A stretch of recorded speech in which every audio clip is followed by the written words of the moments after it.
আসসালামু আলাইকুম। শ্বশুর বাড়িতে এসে যদি শাশুড়িকে পেতাম তাহলে কিন্তু অনেক ভালো হতো। আমার জন্য ভালো হতো, ভালো লাগতো।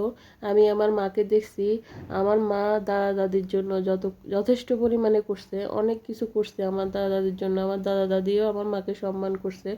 তার থেকে মানে আমার মায়ের থেকে আমি যে শিক্ষা পাইছি, ওই শিক্ষাটাই আমার জন্য যথেষ্ট। আমার শ্বশুর বাড়িতে এসে কিভাবে চলবো, কিভাবে তাদের সাথে আলোচনা করব, বসবো, খাবো, সব কিছু আমি আমার মায়ের কাছ থেকে শিখছি। আলহামদুলিল্লাহ, ওনাদের থেকে যে শিক্ষাটা পাইছি ওটাই যথেষ্ট। আসলে শ্বশুরবাড়িতে এসে অনেকে অনেক রান্নাবান্না শিখে।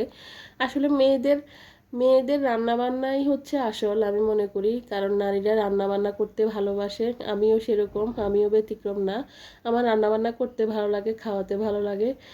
আর পেট যেহেতু আছে, খেতে হবে, বাঁচতে হবে, খাইতে হবে, সব কিছু করতে হবে। আজকে এ পর্যন্তই। আল্লাহ হাফেজ।